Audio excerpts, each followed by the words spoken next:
Satish sir, सुरुवात तुमच्यापासून, कारण पुन्हा एकदा आम्हाला मराठी स्टार प्रवाहावर दिसते, अमोलदादा दिसतात. सो निवड विषयी तुम्ही सांगितलंच, पण पुन्हा एकदा आम्हाला ऐकायला आवडेल की निवड प्रक्रिया कशी होती आणि दोघंच काम, हे दोघंच काम. मगाशी मी म्हटल्याप्रमाणे की कोणतंही कथानक आपल्या डोळ्यासमोर जेव्हा येतं, कोणती स्क्रिप्ट येते, तेव्हा ती स्क्रिप्टच सांगते तुम्हाला की तुम्हाला कास्टिंग काय केली पाहिजे. आणि इतकं मोठं प्रोजेक्ट, एवढ्या मोठ्या दोन महान व्यक्तिमत्वांवर आपण ही जी मालिका करतोय, तर तेवढे जबाबदार कलाकार, फक्त कलाकारच नाही, सामाजिक बांधिलकी सुद्धा त्यांची खूप जबाबदारी असे. कारण का मी नेहमी म्हणतो की ती इमेज साकारणं फार गरजेचं असतं. आणि ह्या सगळ्यातनं ह्या दोन नावांच्या व्यतिरिक्त कोणतंही नाव डोळ्यासमोर आलंच नाही. कारण का मुख्यतः ते जबाबदार कलाकार, जबाबदार नागरिक आणि माणूस म्हणून सुद्धा तितकंच जबाबदार आहे. त्यामुळे ही सगळी मूठ जेव्हा एकत्र बांधायची असते, तेव्हा तुम्हाला अशाच पद्धतीचे चेहरे, अशाच पद्धतीचे व्यक्तिमत्व आणि अशाच पद्धतीचे हुशार कलाकार लागतात, जेणेकरून त्यांना त्या कलाकृतीचा गाभा समजू शकतो आणि त्याच्यावर ते काम करू शकतो. मधुर आणि ताई, जेव्हा निवड झाली तेव्हा काय म्हणजे एक फिलिंग असते, इतकी मोठी भूमिका सगळ्यांना खरं तर दडपण असल्यासारखं कशा पद्धतीने हा अभ्यास काय होती? सतीशने जेव्हा पहिल्यांदा मला विचारलं तेव्हा की मगाशी म्हणलं तसं की 1 मिनिटासाठी मी ब्लँक होते, मला काय उत्तर द्यायचं कळत नव्हतं, मला सिंकिनच होत नव्हतं. आणि मग जेव्हा आमचं फोनवरती बोलणं झालं तेव्हा मी म्हणलं की मला सेकंड थॉटही नाही द्यायचं याला, मला हे करायचं. आणि मला खरंच खूप कृतज्ञ वाटतंय आज या सगळ्या टीम विषयी, स्टार प्रवाहाच्या आणि जगदंबाच्या, की ही इतकी मोठी भूमिका, आभाळा एवढी भूमिका मला करायची आणि ती जबाबदारी वाटते. माझ्या परीने मला जमेल तितकं मी सावित्रीबाईंचं स्पिरिट पकडायचा, त्यांच्या मनाचा प्रवाह, त्यांची जडणघडण कशी झाली असेल, हे सगळे सगळे बारीक बारीक गोष्टी टिपायचा प्रयत्न करणारे कलाकार म्हणून मी जास्तीत जास्त त्यांच्या व्यक्तिमत्वापाशी, त्यांच्या मनाच्या जवळ किती जाऊ शकेल हा मी प्रयत्न करणार आहे. बाकी इतिहास अर्थातच त्याचा अभ्यास करणं, त्याचा थोडेसे टप्पे समजून घेणं हे त्यात आलंच. पण ज्योतिबांचं आणि त्यांचं इंटरपर्सनल रिलेशनशिप्स पण असते, त्यांची इतरांशी आणि ती कशी होती, काय होती, ही सगळीच मजा असणार आहे. प्रोमो बघितला, प्रोमोमध्ये ते शेणाचे गोळे जेव्हा आणि एक साईडला अमोल सर जेव्हा पाय घेतात, ते सगळं कशा पद्धतीने शिकवलं आणि काय वाटत होतं?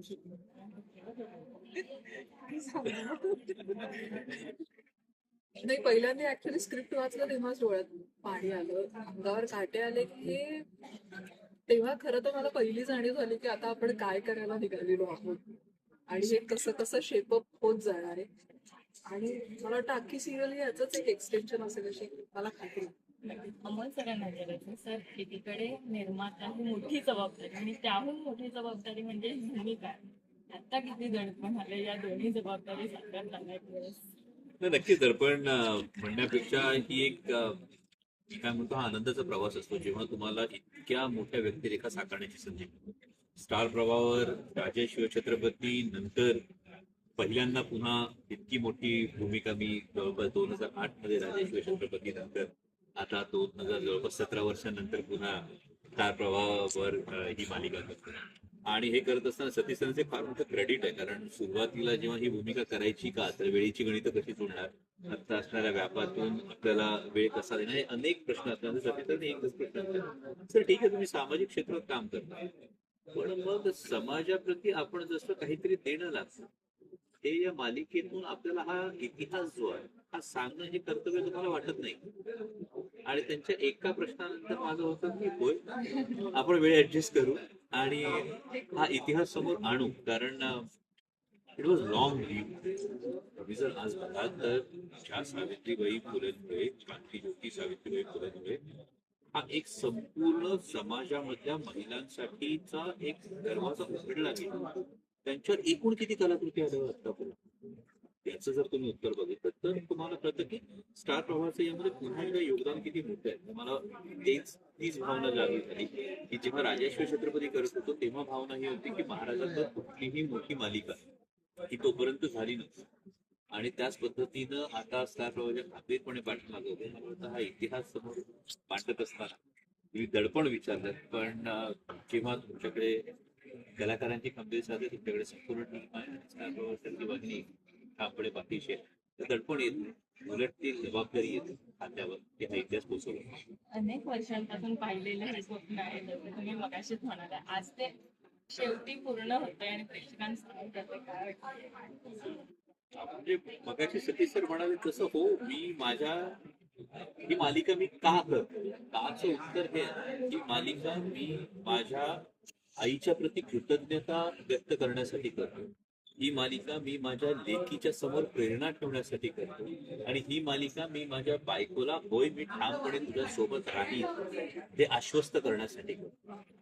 त्यामुळे हे जे स्वप्न आहे हे मी काय म्हणतो, मी या माझ्या आयुष्यात स्त्रियांना फार जास्त महत्व आहे.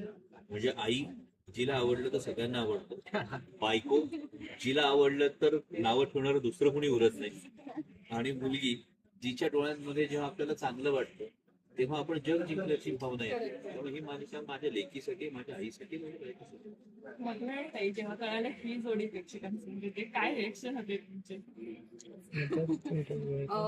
अमोलला मी कधीच भेटले नव्हते, कारण काम कधीच केलं नव्हतं. आम्ही एका जिम मध्ये होतो आणि तेव्हा मी त्याला पाहायचे आणि मी मधुराणी असं काही, मला तो ओळखायचा संबंध नव्हता, पण तो तो अमोल कोले होता. आपण तेव्हाही वाटलं नव्हतं ही गोष्ट असेल. मला वाटतं 1 वर्षापूर्वीची की आपण काम करू एकत्र. आणि जेव्हा मला सतीशने सांगितलं की रिअली अशी रिॲक्शन होती. आणि आता मजा येणार आहे. नक्की वाटतं की प्रोमो करताना आम्ही तेव्हा जे काही मॉक शूट केलं तेव्हाच इतकी मजा आली की पुढे नक्की येईल. सतीश सर आता हे म्हणतात प्रेक्षकांना, तर आत्ताच्या पिढी किंवा आत्ताच्या मुलांनी काय करावं असं वाटते, कारण की सगळंच काही म्हणायचं म्हणजे वेगळ्या उद्देश. आत्ताच्या पिढीने खरंच संयम आणि कोणत्याही गोष्टींनी खूप लवकर ते सध्या डिप्रेशन यायला लागलंय. ही मालिका बघितल्यानंतर आपल्याला एक लक्षात येईल की ह्या आईकडे पण किती प्रसंग होते डिप्रेशन मध्ये जायचे, पण ती कधी गेली नाही. ती खंबीरपणे उभी राहिली आणि ती खंबीरपणे उभी राहिली म्हणून आज आपल्याला वेगवेगळ्या ठिकाणी आज स्त्रिया लिडिंग पोझिशन दिसत आहेत. जर ह्या आईने, जर ह्या सावित्रीबाईंनी मुलींची पहिली शाळा सुरू केली नसते, मुलींचं शिक्षण सुरू केलं नसतं, तर आज समाज इथपर्यंत पोहोचला नसता. त्यामुळे प्रत्येकाला ही जबाबदारीची जाणीव, प्रत्येकाला ह्या कष्टाची जाणीव होणं फार गरजेचं आहे की आपल्यासाठी कोणीतरी अशा पद्धतीने लढलं, अशा पद्धतीने खंबीरपणे उभं राहिलं. जसं अमोल सर मगाशी म्हणाले, माझ्या मुलीसाठी मी माझ्या बायकोसाठी करतो, माझ्या आईसाठी करतो, मी माझ्या आयुष्यात असलेल्या प्रत्येक त्या बाईसाठी, त्या स्त्रीसाठी करतो जी आज खंबीरपणे समाजात उभी आहे. कारण का, एक व्यक्तिमत्व, 2 व्यक्तिमत्व, एक दाम्पत्य त्यांच्यासाठी लढलं, उभं राहिलं आणि जगलं.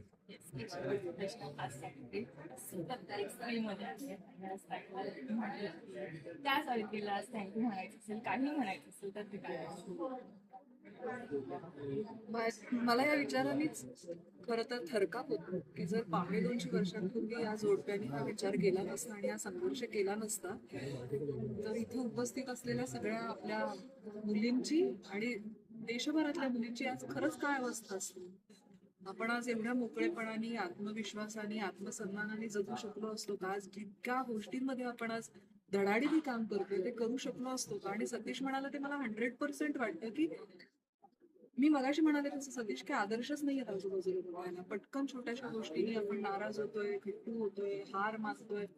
पण त्यांचा त्यावेळचा संघर्ष हा इतका मोठा होता की सगळ्या स्त्रियांच्या वतीने, माझ्या पुढच्या, माझ्या आधीच्या सगळ्यांच्या वतीने मला असं वाटतं की ही भूमिका साकारणं म्हणजे कृतज्ञता व्यक्त करणं, असं मला वाटतं. आणि माझा विषय तुम्हाला दोघांना आहे. हे ऐतिहासिक आणि सामाजिक जे विषय असतात ना ते फार सेन्सिटिव्ह असतात.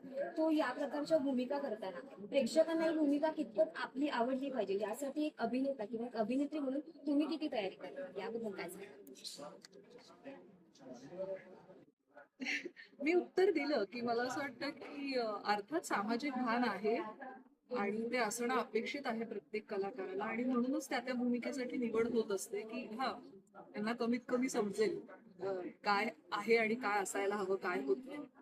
त्याचबरोबर कलाकार हा संवेदनशील व्यक्ती असते आणि ती कॅरेक्टर पकड त्यांच्या जवळ जाणं हे त्याचं काम असतं आणि ते आम्ही करू असतो.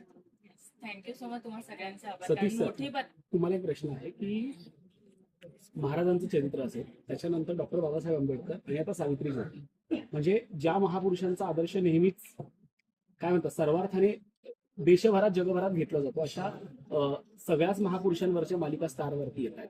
ती खूप मोठी जबाबदारी आहे. सो निर्मिती म्हणून या प्रक्रियेकडे तुम्ही कसं बघताय वाहिनी प्रमुख म्हणून? मगाशी मी सांगितल्याप्रमाणे मी माझ्या वाहिनीचं खरंच खूप आभारी आहे की ते अशा पद्धतीचे कार्यक्रम, अशा पद्धतीच्या मालिका आम्हाला करायला देत आहे आणि आमच्या पाठीशी खंबीरपणे उभे आहे. निर्मितीकडे जर बघितलं गेलं तर आपल्याला 1830 ते 1890 हा काळ उभा करायचा आहे आणि त्याच्याबद्दल माझं अमोल सरांबरोबर इतकं रोज इतक्या मोठ्या मोठ्या मीटिंग्स होतात. कारण का तुम्ही व्यक्तिरेखा चोखपणे बजावाल, पण त्याच्याबरोबर जर तो सगळा ॲम्बियन्स, ते सगळं वातावरण निर्मिती जर योग्य पद्धतीने झाली नाही, जर ते कपडे आजूबाजूला असणाऱ्या गोष्टी जर झाल्या नाही, तर तो रिक्वायर्ड इम्पॅक्ट येणार नाही. तर ही खूप मोठी जबाबदारी एक वाहिनी म्हणून सुद्धा आहे की एका प्रोडक्शन हाऊसला त्या गोष्टी उपलब्ध करून देणं, जेणेकरून फक्त अभिनयच नाही तर सर्वांगाने ती मालिका त्या वेळातली, त्या काळातली रसिक प्रेक्षकांसमोर पोहोचेल. त्यामुळे मी पुन्हा तेच म्हटल्याप्रमाणे आमच्या वाहिनीचे खरंच खूप मनापासून आभार की ते आम्हाला हे करण्यासाठी भक्कम सपोर्ट देतात. अमोल सर, आणि तुम्हाला आई कुठे काय करते नंतर तुला सावित्री आईंच्या भूमिकेत बघणं हे एक मोठी ट्रीट असणार आहे तुझ्या फॅन्ससाठी. सो आधी एक तर हे सांग की आई नंतर किती ऑफर नाकारल्या आणि मग त्या चित्रपटाची काही शक्यता आहे का आता डायरेक्ट तू अशा मोठ्या वेगळ्याच पात्राची वाट बघत होतीस? काय होतं ते मधला काळ तर काय होता? आई कुठे काय करते 5 वर्ष चालल्यामुळे थोडा ब्रेक घ्यायचा होता, पण दरम्यान मी स्वतःला रिफ्रेश करण्यासाठी आणि वेगळा काहीतरी अनुभव घेण्यासाठी एक नाटक केलं, ज्याचा त्याचा विठ्ठल, आणि त्यांनी मला खूप दिलंय त्या नाटकाने, आतून ढवळून काढलंय असं म्हणायला हरकत नाही. चित्रपट केला मी आता, कापूस कोंडा नावाचा, तो लवकरच जानेवारी फेब्रुवारीमध्ये आपल्या सगळ्यांना बघायला मिळेल. सचिन पिळगावकर आहे त्याच्यात लोक, आणि एका छोट्या कुत्र्याबरोबर असलेला तो चित्रपट आहे, गोड गोष्ट आहे. आई कुठे काय करते नंतर काय, ही चर्चा आमच्यात मध्ये व्हायची, पण अगदी लगेच करायचं असं मला थोडीशी विश्रांती हवी होती. आणि मग काही महिन्यानंतर काय करूया असं करताना एक फोन आला आणि मग म्हटलं हे करूया आणि आता करत राहूया. अमोल दादा, तुमच्यासाठी त्या खऱ्या आयुष्यात खरं तर त्या सगळ्यांच्याच आयुष्यात महत्वाच्या आहेत, पण सामाजिक आणि राजकीय क्षेत्रात वावरत असताना त्या पदोपदी कसं शिकवत असतात किंवा त्या तुम्हाला कशा जाणवत राहतात की या व्यक्तीने दिलेला ठेवा आपण कसा पुढे घेऊन जाऊ शकतो, किंवा ती शिकवण कशी रोज समोर येते, अरे हे तर करून ठेवलेलं आहे किंवा हा तर आदर्श आपल्या आधी कुणीतरी घालून ठेवलाय.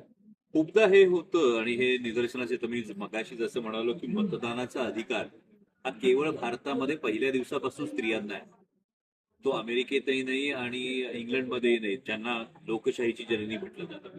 आणि जे तुम्ही म्हणाला सामाजिक क्षेत्रामध्ये, मला आठवतं मी एक आध्यात्मिक कार्यक्रम अटेंड करत होतो आणि ते जे कोणी वक्ते होते ते बोलताना ते सांगत होते की मुलींनी जीन्स घालणं चुकीचं आहे, त्यांनी हातात बांगडी घातलीच पाहिजे, त्यांनी कपाळाला टिकली लावलीच पाहिजे. आणि असह्य होऊन मी उठलो आणि त्यांना म्हणालो की तुम्ही हे जे सांगताय, आपण फार मोठे आहात, पण तुम्ही हे जे सांगताय ही सगळी बंधनं झुगारण्यासाठी क्रांतीज्योती सावित्रीबाई फुलेंनी आयुष्य वेचलंय. आता तुम्ही जर तुमच्यावर बंधनं लादली जाऊ शकत नाहीत की तुम्ही काय कपडे घालायचे, तुम्ही कुठला पेहराव करायचा, तर मग तुम्ही ही बंधनं खाली का लादताय, हे आजही सांगावं लागतं, आजही विचारावं लागतं. पण हे विचारत असताना पुन्हा एकदा अधोरेखित होतं की 19व्या शतकामध्ये ही सगळी बंधनं झुगारून स्त्रीला सन्मानानं उभं करणारं हे दाम्पत्य यांचं योगदान किती. मधुरंजन, तुला प्रश्न, त्या सीन विषयी मला थोडं तुझ्याकडनं ऐकायला आवडेल की तो सीन शूट करताना नेमकं काय घडलं. मला प्रश्न नाही, नेमकं काय घडलं म्हणजे काय? आता बरोबर तुझ्या मागे तोच सीन सुरू आहे. तो सीन जेव्हा आम्ही बघत होतो तेव्हा आमच्याही डोळ्याच्या कडा पाणावल्या होत्या. तसंच ऑनसेट काय घडलं होतं नेमकं की ते इतकं इमोशन मी डोळ्यात मगाशी आलं, म्हटलं तो तसं की सीन स्क्रिप्ट असेल. वाचतानाच एक तर भरून आलं होतं, आणि जेव्हा ते सगळं समोर घडायला लागतं तेव्हा आपण हळूहळू त्या भूमिकेत शिरायला लागतो. आणि काय वाटलं असेल सावित्रीबाईंना त्यावेळेला खरोखर, हा विचार जर तिथपर्यंत आपल्याला पकडता आला तर आपोआप डोळ्यातनं पाणी येतं. राहुल दादा, खरं तर तुमच्या राजकीय आणि सामाजिक क्षेत्रातला वावर बघता आणि आता तुम्ही ऐतिहासिक मालिका केल्यात याच्या आधी तो एक इतकीची इमेज समोर ठेवली. तुम्हाला त्याच प्रकारच्या ऑफर येतात ऐतिहासिक मालिकांच्या, की बाकी जसं मधुराणीला ताईला मगाशी विचारलं किती नाकारल्या ऑफर, तर तुमच्या बाबतीतही असं होतं का की फक्त ऐतिहासिक येत आहे का दुसऱ्या येतात पण तुम्ही मी नाकार? आता गमत ऑफर येत असताना ऑफर देणाराच विचार करतो त्याच्याकडे वेळ शिल्लक राहिला आणि त्यामुळे जो सतीश सरांनी अगदी आवर्जून पिन पॉइंट प्रश्न दिला होता की टेलिसोप आणि तू करणार का, एक्झॅक्टली. तर माझं उत्तर तेच आहे की जिथे जिथे आपण समाजाप्रती काहीतरी देणं लागतं ही भावना येते तिथे तिथे वेळ निघतो, जो या पद्धतीने काढलाय. आणि आता ही सुरुवात आहे, त्यामुळे पुढे बघूया. अरे वा. काळ कुठेतरी मागे सरकत चाललाय असंही वाटतं. आजच्या काळात जगताना स्त्रियांवर होणारे अन्याय आजही थांबले नाहीयेत, हुंडाबळी आजही थांबले नाहीयेत, स्त्रियांना जाळलं जातं जिवंत. हे आजकालही अनेक शहरांमध्ये सुद्धा हे होत आहे, फक्त गावाखेड्यात नाही. तर अशा वेळेला ह्या मालिकेचं महत्व खूप मोठं आहे. काय या मालिकेचं महत्व फार मोठं, म्हणजे I am really thankful for this question. कारण व्यवस्थेला प्रश्न विचारले गेले पाहिजेत ही भावना जी आहे, म्हणजे तुम्ही गुलामगिरी बघा, शेतकऱ्याचा असूल बघा, सार्वजनिक सत्यधर्म बघा, तसे इतिहासाला आडवे प्रश्न विचारून मालिका उभी राहते. आणि जेव्हा हा विचार समोर येतो आणि हा विचार समोर आल्यानंतर ती जाणीव करमणुकीच्या माध्यमातून स्टार प्रवाहासारखी वाहिनी एक पाऊल पुढे टाकते. म्हणजे मी म्हणतो ही मालिका केवळ करमणूक राहत नाही, ही मालिका स्त्रीच्या सन्मानासाठी स्टार प्रवाहाने उचललेलं एक फार महत्वाचं पाऊल होतं. तिथे कुठेतरी हे रिअलायझेशन होतंय की केवळ एका क्रोमोझोम मध्ये फरक आहे म्हणून दोन गोष्टी पूर्णपणे बदलत नाही. ती जी एक मानवतेचा एक जो धागा असतो तो धागा घेऊन पुढे जाताना स्त्रीच्या सन्मानासाठी जेव्हा आपण पुढे येतो आणि ती शिकवण येते, तो संस्कार नकळत रुजला जातो. त्याने तुम्ही जी परिस्थिती सांगितली या परिस्थितीमध्ये नक्कीच बदल घडायला सुरुवात होते असं माझं